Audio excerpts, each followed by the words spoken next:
In this episode, What? Acceptable? If you're not bullied, what's wrong with you? However, when I also speak to the bully, a good number of them are probably victims themselves. Welcome to Not Your Old Uncle podcast. My name is Alvin. Life after 40 is just the beginning. We are going to have some honest talks, relatable stories, and have a good laugh. And today, our guest is Mackenzie. He's actually a manager at the NIE Wellness Centre and my friend. Welcome very much, Bernard. Thank you. Thank you so much for the opportunity. It's been a long time. Thank you for actually coming down. And I understand that NIE Wellness Centre is actually a wellness centre catered towards like students and teachers. Is that correct? Actually, that's the common belief that NIE Wellness Centre is only open for NIE trainee teachers or previous trainees who are now teachers and whatnot.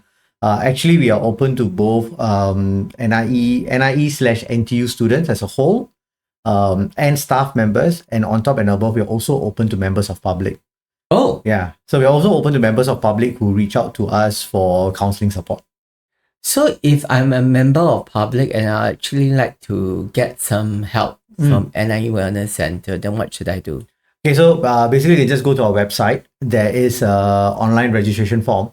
So once you fill up the registration form, it kind of prompts it to my admin colleagues, who will then respond. Our turnaround time is about 3 working days, in order to say that whether we have assigned a trainee counselor to support you.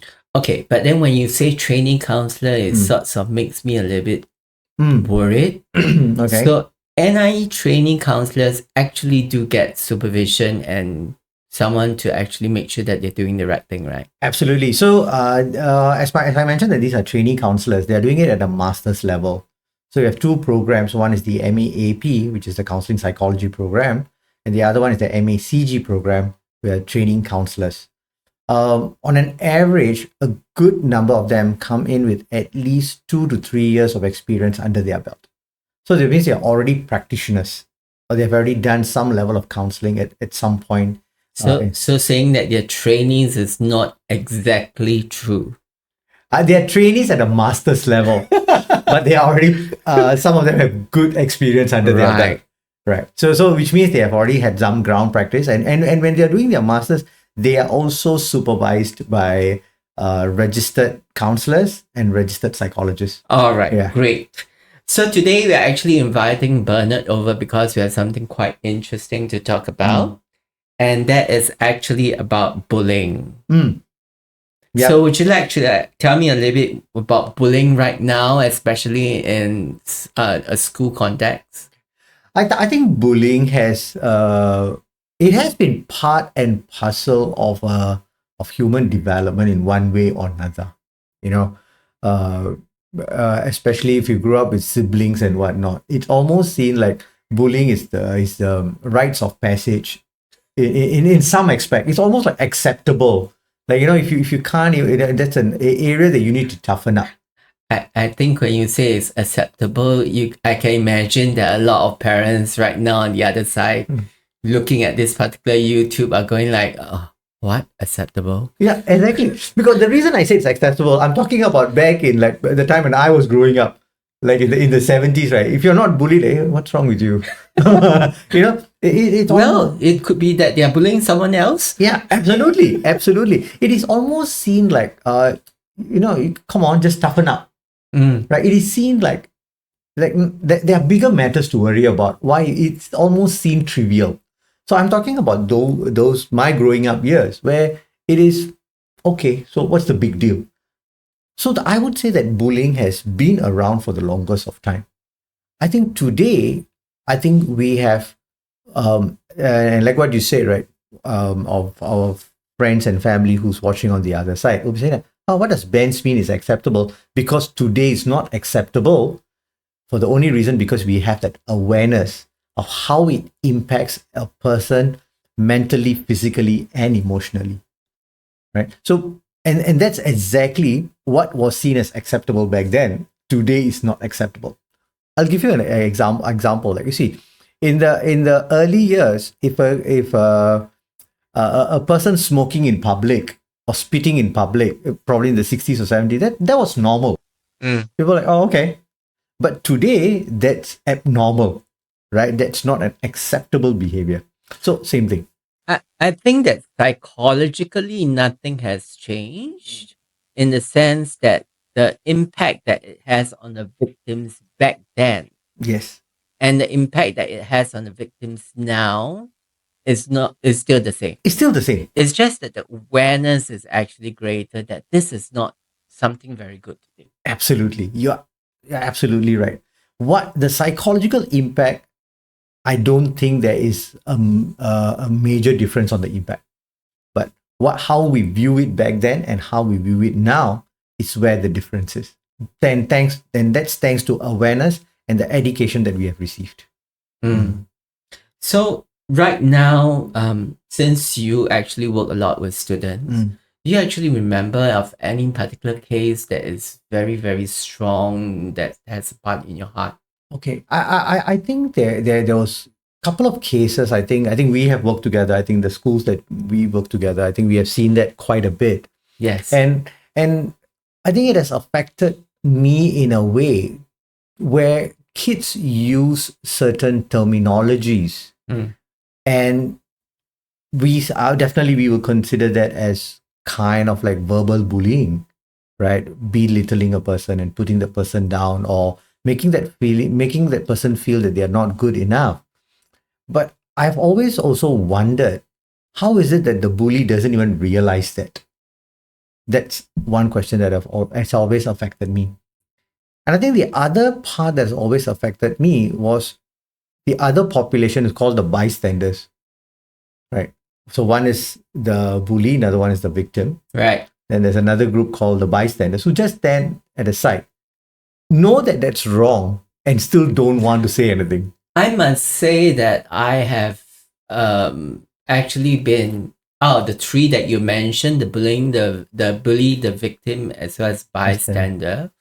I have actually stand in both the victim's shoes as well as bystander's point of view. Yeah, so I'm just as guilty as a lot of people in just witnessing bullying and not doing much about it. Yeah, absolutely. So that has always affected me in the sense that what stops that person or anyone to step up and say that, hey, this is not right?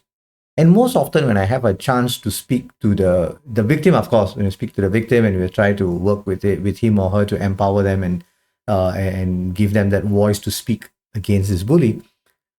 However, when I also speak to the bully, in the name in the text, bully, a good number of them are probably victims themselves. Yes. Right? They're victims themselves in another group. In another setting, in another group, or probably even at home, probably because they're the younger ones and so on and so forth. I think you basically learn from what experiences that you have. Correct. And therefore, a good number of bullies are actually victims themselves. And because they need to feel that power, they need to feel that they are better than the other person. Because in the process of being bullied, that power has been taken away from them. So Absolutely. They're trying to look for something to compensate back in. So it's kind of like, let me look for a weak one. Like, they always say, right? Small fish eat shrimps. Big fish eat big small fish, that kind of concept. So it's the same thing, right? Until one Friday, a big shark just comes and swallows everything, right? So it's almost like the same concept that because they were victims themselves, and now they're probably they are in a place where they can find somebody to bully, and then they bully, they do that. And then when I get a chance to speak to the bystanders general comment is, I'm afraid that then the bully is going to turn against me, and I don't want to be in that shoes. I know it's wrong. I know I need to step up. I know I need to voice out. But I'm just afraid that if I voice out, will it then be me? That's number one. Number two, it also could be another aspect of saying that, why do I want to get myself into this trouble? I have 1,001 things to worry about. Why would I want to add on into this? Why get involved? Right. So I think from a bystander's point of view, or in fact, in all these three group of people's point of view, they are all struggling with their own issues. Yeah. So if you are actually a parent of, let's say, a bully or a victim, so first of all, how do you recognize that this is actually going on? Okay. So the bully or the victim? If you're a parent, most probably you wouldn't know that your child is actually a victim or a bully. Fair enough. Yeah. So I don't think I would actually know whether I'm a parent or a bully or a victim. Yeah. Actually, it's actually very interesting that you mentioned that. Actually, if you ask me, that goes back to the point, the kind of relationship that parents have with their kids. You get what I mean? If you have a relationship with your kids where the kids can come and share with you anything, don't have to be everything. Everything is when they're in primary school. P1 to P4, maybe they'll tell you everything. After that changes. After that, they become very selective. Yeah, mother, please don't get involved in all my stuff. I need to have my own space. I need to be independent. Absolutely. The moment they go secondary school, I know better than you. Recently somebody was telling me, and this was Gen Z, told me that, so we're talking about how do you handle this issue? Why do I have a feeling that you're speaking from personal experience? Yeah, it's a personal experience. Yeah. And the term that was told to be like, oh, I'm just copiuming. I was like, what is copiuming? I've heard of the word coping. I've heard of the word opium. But what is copiuming? I'm coping in a delusion. I'm like, oh wow, okay, fair enough. Yeah. So I think generally, I think kids are growing up and they're evolving, and therefore they know what to say and what not to say. But I think that goes back to the point of the kind of relationship that, as parents, that we have with our kids. Do we have that open conversation kind of relationship that you can tell me anything and I'm not going to judge you? Or am I going to go into that? This is why you need to do this. That sounds like a plan.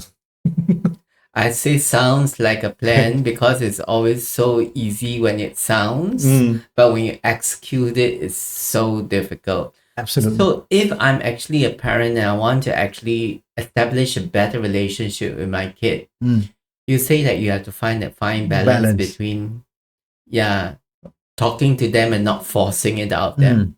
Okay, so the trick that I have always found it useful, I call it the inverted triangle. So let me talk about the triangle, the normal triangle. Yeah, the normal triangle is that when kids are very young, they could get away with murder.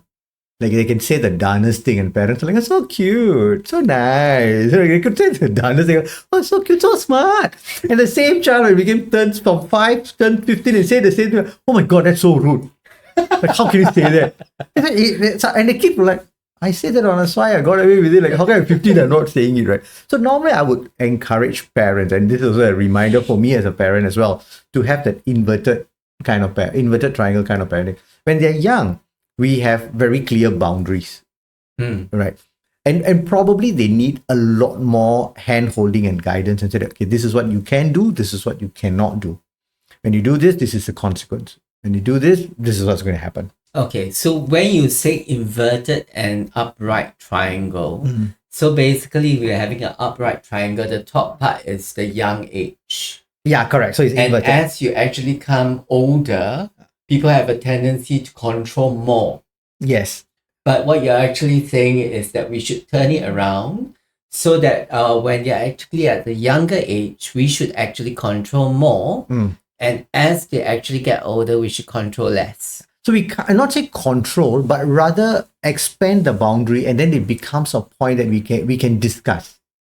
For an example, if a child comes and tell the parents and say that, or tell the mom or the dad that, oh, this is what I'm struggling with. Being a practitioner for all these years, I've noticed some parents who say that, oh yeah, this is what you need to do. Do this A, B, C, and do. And I'm pretty sure quite a number of kids go and do the A, B, C, and then they realize the results don't seem to be like what they expected to be. I think it just applies to a lot of different circumstances. I think even adults have a tendency to just do this. Just do this. Absolutely. So when you tell them exactly what to do, they will say that, yeah, I'm going to do, but I know that's not going to work because it worked in your timeline. but it's not going to work in my timeline. Right. Right. So I think the trick is to say that, okay, what are you planning to do? Right? What are you planning to do? Of course, kids may have some ideas or may struggle that, oh, I want to do this, but I'm not sure how I'm going to work around it. Then I think as parents, I think we can be become a consultative perspective and say, no, have you considered doing this? I think that sounds like really good advice, but it's a little bit too much sometimes for me to take in. So if I actually change it from a different perspective, can I say that instead of talking down towards the children with statements that end with a full stop, I should actually try to use more questions? Absolutely. So one trick that I always remind myself and also tell other parents, tend to ask who, where, what, when, how. Right? I try to refrain myself from asking why, because only police and lawyers ask the question like why. Like I ask the kid like, so why did you do this? Like I have no clue why I did that.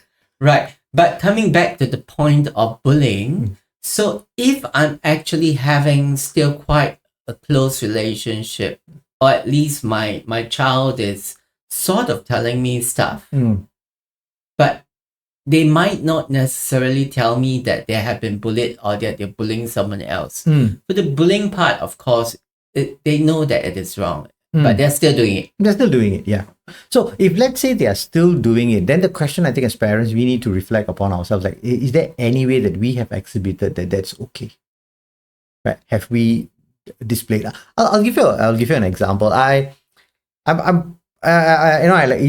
drive, and so there's sometimes when I'm driving, I do get frustrated. Singapore roads are not the easiest road to drive sometimes, and sometimes when when I'm in the traffic and then it goes green, and before I could move off, people horn.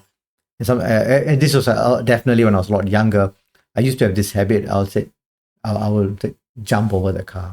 I'll point at the driver behind. I said, since you're in a rush, jump over the car. And I didn't realize that my elder daughter, who's now 23, she's been observing that when she was young. And one fine day when somebody really horned, and she really literally wind down the window and she turned around and told the driver, jump over the car. Then I was like, whoa. Then I realized that before I could say, where did you learn that? I said, yeah, because you learned it from me. Because I am doing that. And I told her, I said, and I apologized to her. I said, that's actually not the best behavior. Right? That's not the best behavior. And I don't fault you because you picked it up from me. Right? So I had to refrain myself. So I think we need to ask ourselves, parents, if the child is bullying somebody, where did they pick that up? They could have picked it up either from us at home, because they see the way how we interact, and they see that by showing being aggressive, that's where there's power. By putting down people, by talking down at people or belittling people, that's where they get power, and it's natural for them to say, okay, so maybe that's what I need to do. If I want a group of people to listen to me or a particular person to listen to me, that I need to be super assertive. Do you like our podcast so far? Do remember to like, share, and subscribe. In our next episode. Then what about parents of victims? So it's natural for a lot of adults to say ignore, but I think the trick here is not to ignore. There was a particular term called restorative justice.